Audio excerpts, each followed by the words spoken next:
देखिए अभी बात आ रही है कि भाग हम चाहेंगे सर आपकी तरफ से आप हमने थोड़ा सा रिक्वेस्ट जरूर करिएगा। हम माफी चाहते हैं अगर इस बात में गलती हुई होगी तो ठीक है। यहाँ भी लोगों की मांग थी कि वहाँ आए, शायद आए भी या नहीं आए, आके तुरंत चले गए। मगध रेंज के सर तमाम ऐसे नेताओं का आमंत्रण किया था। मैं बड़े बड़े अपनापन से आप दोनों को कहता हूँ कि आप दोनों ने परंपरा से आप अपनी प्रजेंटी जनाई है सर। हम तमाम ऐसे नेताओं को यहाँ से मैसेज दिवाया था विकास सिंह के द्वारा कि मगध के तमाम विधायक MP और सबको आमंत्रण किया जाए, क्योंकि मगध की बेटी कविता कुमारी यादव यहाँ पर शहीद हुई है। हम जब बात आती है शहीदों की तो कलेजा तो काट टूटता ही है, लेकिन जब हमारे नेता नहीं पहुँचते तो बहुत ज्यादा दुख होता है।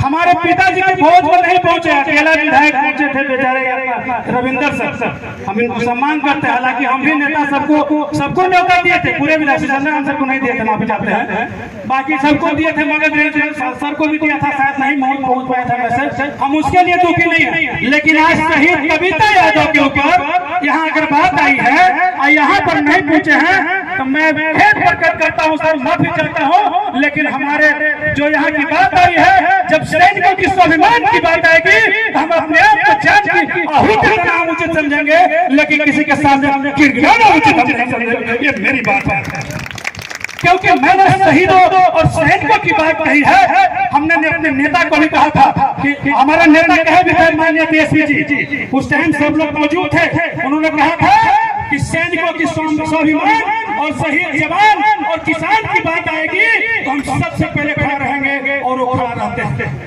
जहाँ कभी बात आई हम कहते हैं जरूर खड़ा रहे हैं पार्टी की तरफ से। वरिष्ठ नेता सर हैं यहाँ पर, हम कई रिक्वेस्ट लेके गए सैनिक की तरफ से, सिकंदर राम सर बहुत अच्छा से लोगों को समझाया, उनको मदद भी की सैनिकों को।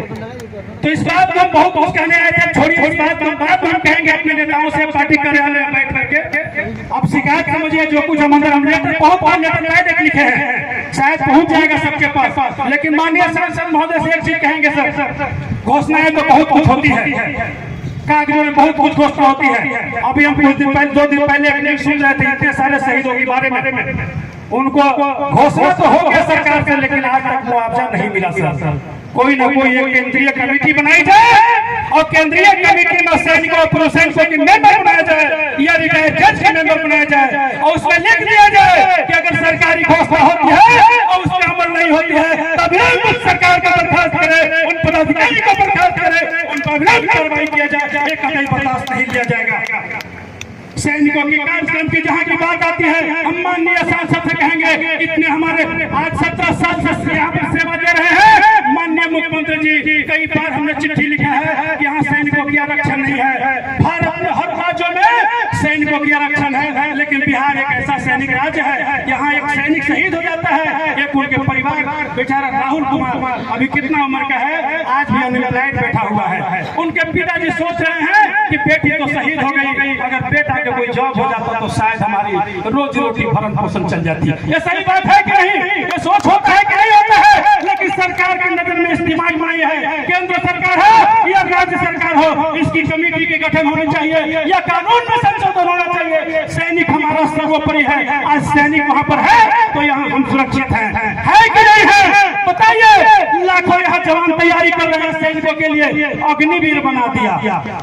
हम तमाम सारे मंचों से बोलते हैं, हमारे सर भी बोलते आए हैं, अग्निवीर बना दिया। अरे अपने बेटा को अग्निवीर बना दो, IAS PCS को अग्निवीर बना दो, तब हम जानेंगे। 74 साल के प्रधानमंत्री जी अपने आप को प्रधानमंत्री कहते हैं, बुरा नहीं मानेगा अरुण जी, भाजपा नेता यहाँ बैठे हुए हैं, बुरा नहीं मानेगा, लेकिन जो सच्चाई है इस बात को जरूर हम कहेंगे कि माननीय प्रधानमंत्री जी 74 साल के उम्र में आप प्रधानमंत्री रह सकते हैं, और 24 साल का लड़का अग्निवीर रिटायर होकर घर आ जाता है। ये कौन सा नियम है जी? कहाँ